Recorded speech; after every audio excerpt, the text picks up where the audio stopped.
오늘 저에게 주신 하나님 말씀은 에베소서 2장 11절부터 22절까지의 말씀입니다. 신약성경 312페이지에 있습니다. 에베소서 2장 11절부터 22절까지의 말씀입니다. 살아계신 하나님 말씀을 봉독하겠습니다. 그러므로 생각하라. 너희는 그때 육체로 이방인이요 손으로 육체에 행한 할례를 받은 무리라. 칭하는 자들로서부터 할례를 받지 않는 무리라 칭함을 받은 자들이라. 그때에 너희는 그리스도 밖에 있었고 이스라엘 나라 밖의 사람이라. 약속의 언약들에 대하여는 외인이요 세상에서 소망이 없고 하나님도 없는 자이더니 이제는 전에 멀리 있던 너희가 그리스도 예수 안에서 그리스도의 피로 가까워졌느니라. 그는 우리의 화평하신지라 둘로 하나를 만드사 원수된 것 곧 중간에 막힌 담을 자기 육체로 하시고 법조문으로 된 계명의 율법을 폐하셨으니 이는 이 둘로 자기 안에서 한 새 사람을 지어 화평하게 하시고 또 십자가로 이 둘을 한 몸으로 하나님과 화목하게 하려 하심이라. 원수된 것을 십자가로 소멸하시고 또 오셔서 먼데 있는 너희에게 평안을 전하시고 가까워 있는 자들에게 평안을 전하셨으니 이는 그로 말미암아 우리 둘이 한 성령 안에서 아버지께 나아감을 얻게 하려 하심이라. 그러므로 이제부터 너희는 외인도 아니요 나그네도 아니요 오직 성도들과 동일한 시민이요 하나님의 권속이라. 너희는 사도들과 선지자들의 터 위에 세우심을 입은 자라. 그리스도 예수께서 친히 모퉁이 틀 되셨느니라. 그의 안에서 건물마다 서로 연결하여 주 안에서 성전이 되어가고 너희도 성령 안에서 하나님의 거하실 처소가 되기 위하여 그리스도 예수 안에서 함께 지어져 가느니라. 아멘. 여러분, The Captive라는 크리스찬 영화를 본 적이 있는지 모르겠습니다. 이 영화는 이 둘루스에서 일어난 실제로 일어난 일을 영화한 거여서 저는 더 인트레스팅하게 보았는데, 이 영화의 주인공에는 이 마약 중독 여성이 나옵니다. 마약 때문에 남편도 죽고 이 하나밖에 없는 딸도 이모 집에서 살게 됩니다. 그래서 이 카운슬링 받으며 마약을 끊으려고 노력을 합니다. 그런데 어느 날 이 카운슬러에게부터 목적이 이끄는 삶이라는 책을 받게 되는데 그마저 버려버립니다. 그런데 이 카운슬러도 보통은 아닙니다. 이 주인공의 집으로 다시 찾아가서 이 목적이 이끄는 삶을 책을 다시 가져다 줍니다.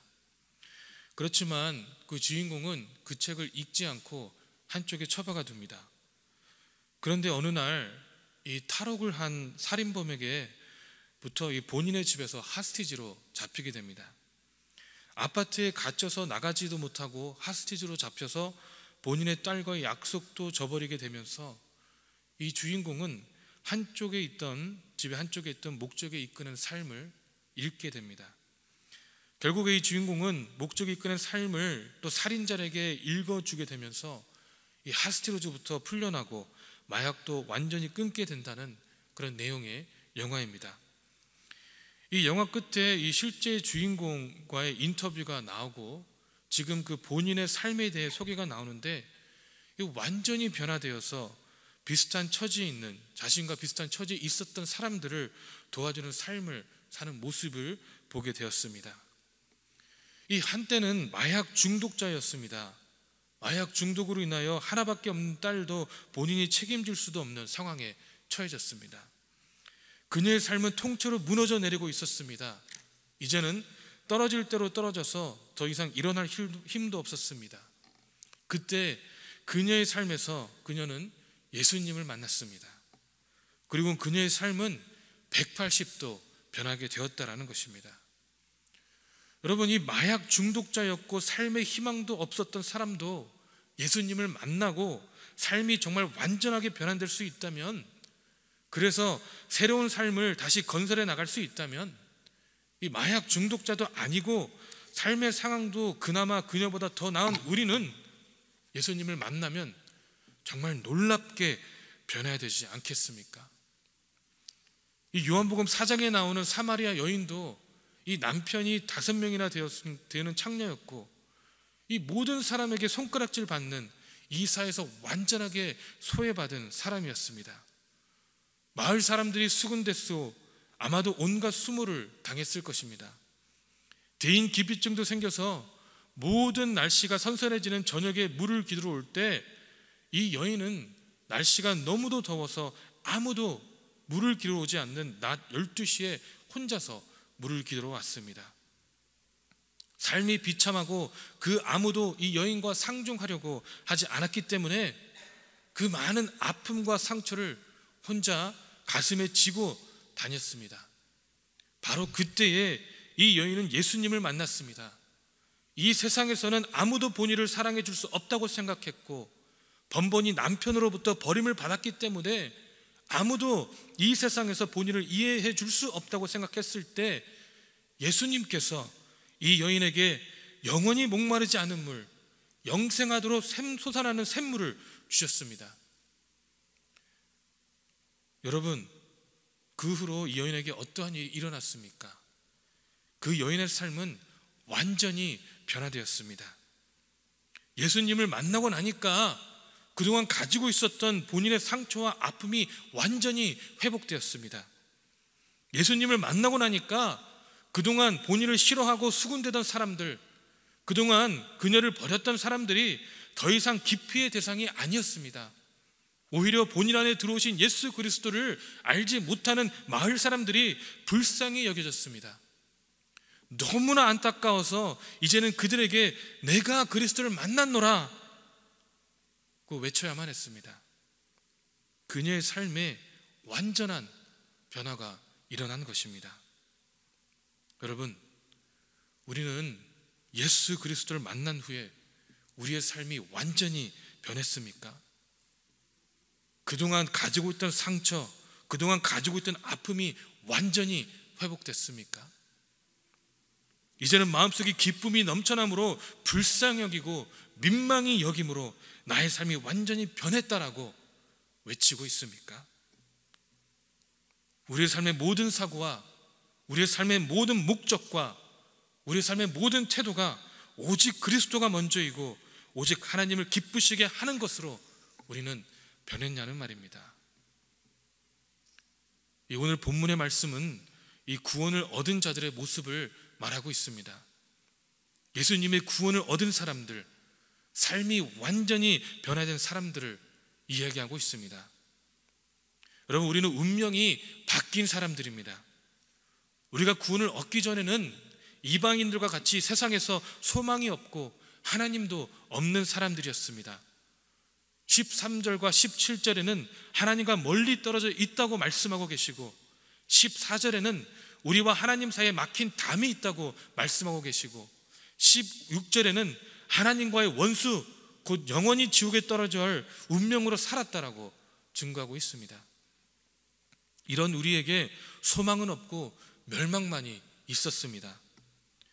하지만 이제는 13절에 그리스도 예수 안에서, 또 15절에는 자기 안에서, 또 21절에는 그의 안에서, 또한 22절에는 예수 안에서 우리의 운명이 완전히 변화된 것입니다. 하나님의 은혜로 인하여 그리스도의 피로 말미암아 막힌 담이 헐어지고 원수가 된 것을 십자가로 소멸하시고 이제는 15절에 보니까 새 사람을 지어 화평하게 하셨다라고 말씀하고 있습니다. 사랑하는 성도 여러분, 우리는 이처럼 새 사람들입니다. 우리는 우리의 바뀐 운명에 대한 확실한 자각이 필요합니다. 예수 그리스도 밖에서 자기 마음대로 결정하고 자기 마음대로 살아온 하나님의 진노 아래 있던 죄인의 신분에서 이제는 그리스도 안에서 하나님의 나라의 시민의 신분으로, 하나님의 권속의 신분으로 바뀐 것입니다. 이 로마서 8장 2절에 이는 그리스도 예수 안에 있는 생명의 성령의 법이 죄와 사망의 법에서 너를 해방하였음이니라. 아멘 이라고 말씀하고 있습니다. 아담의 원죄로 인하여 죄악에 빠질 수밖에 없었던 우리를 로마서 5장 12절에 이러므로 한 사람으로 말미암아 죄가 세상에 들어오고 죄로 말미암아 사망이 들어왔으니 이와 같이 모든 사람이 죄를 지었으므로 사망이 모든 사람에게 이르렀느니라 라고 말씀하고 있습니다. 이 말씀하신 것처럼 사망할 수밖에 없는 우리를 하나님의 은혜로 말미암아 그 은혜를 믿음으로 받아들일 때에 그리스도 예수 안에 있는 생명과 성령의 법으로 완전한 신분의 변화를 가져오게 됐다라는 것입니다. 이제는 전에 멀리 있었던 우리가 하나님의 은혜, 즉 예수 그리스도의 피로에 말미암아 화평된 게 정도가 아니라 하나님과 아주 가까운 관계가 되었다라는 것입니다. 하나님의 나라의 시민이 되었고 하나님의 권속이 되었습니다. 그런데 여러분, 우리가 이러한 신분을 누릴 수 있는 곳이 어디입니까? 바로 교회입니다. 2장 20절 22절을 다시 한번 읽어보면, 너희는 사도들과 선지자의 터 위에 세우심을 입은 자라. 그리스도 예수께서 진히 모퉁이 돌 되셨느니라. 그의 안에서 건물마다 서로 연결하여 주 안에 성전이 되어가고, 너희도 성령 안에서 하나님의 거하실 처소가 되기 위하여 예수 안에서 함께 지어져 가느니라. 아멘 이라고 말씀하고 있습니다. 이 예수님의 안에 들어온 사람은 누구나 다 하나님께서 지으신 성전의 한몫을 차지하는 벽돌과 같습니다. 이 세상에 사는 동안 하나님께서 인도하신 곳에서 하나님의 성전인 교회의 공동체의 일원으로서 이 하나님의 집을 지어 나가는데 쓰임을 받고 사는 것이 우리의 신앙의 생활이라는 것입니다. 이제는 나의 운명은 예수님 안에 새로운 것이 되었으므로 하나님께서 거하실 수 있도록 아름다운 집, 아름다운 교회 공동체를 만드는데 사용되어야 되는 것입니다. 이 교회는 건물을 뜻하는 것이 아니라 다른 성도들과 함께 완전히 하나된 운명을 가지고 한 가족을 이루는 것을 말하고 있습니다. 사랑하는 성도 여러분, 우리는 어떠한 교회 공동체를 일구어 나가기를 소망하고 있습니까? 내가 드러나야 되고 나의 뜻이 관찰되만 하는 공동체입니까? 아니면 이 교회의 머리 되시는 그리스도가 드러나고 예수 안에 깊숙이 들어와 그리스도의 몸의 구성을 일부분이 되어서 예수 그리스도와 그분의 교회가 하나 되었음을 알리는 공동체입니까? 이제는 우리 스스로가 결정해야 될 때인 줄로 믿습니다. 사랑하는 성도 여러분, 우리는 분명히 새롭게 변화된 새 사람입니다.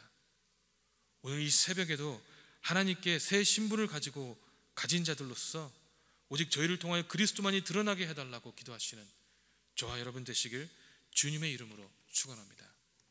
기도하겠습니다.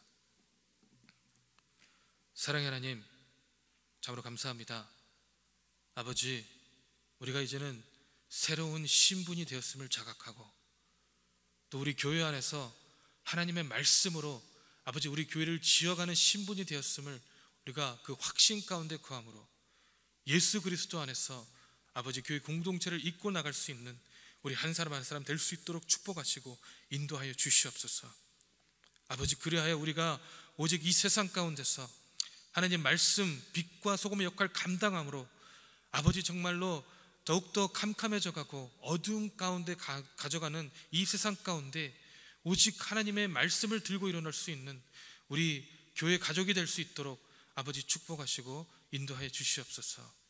주여, 우리의 마음을 변화시켜 주시옵시고 이제는 우리의 모습 가운데 있는 상처와 우리 모습 가운데 있는 아픔들을 완전히 회복되어짐으로 우리 가운데 예수 그리스도를 향한 기쁨과 은혜가 넘쳐날 수 있도록 인도하여 주시옵소서. 그래야 가는 곳곳마다 만나는 사람들마다 내가 예수를 만났노라고, 내가 예수 그리스도 안에 기쁨이 넘치노라고 고백할 수 있는 하나님의 귀한 성도들 될 수 있도록 주님 인도하여 주시옵소서. 감사드리며 살아계신 예수 그리스도 이름으로 기도했습니다. 아멘. 하늘에 계신 우리 아버지여, 이름이 거룩히 여김을 받으시오며 나라의 마옵시며 뜻이 하늘에서 이루어진 것 같이 땅에서도 이루어지리이다. 오늘날 우리에게 일용할 양식을 주옵시고 우리가 우리에게 죄진 자를 사하여 준 것 같이 우리 죄를 사하여 주옵시고 우리를 시험에 들지 말게 하옵시며 다만 악에서 구하옵소서. 대개 나라와 권세와 영광이 아버지께 영원히 쌓옵나이다.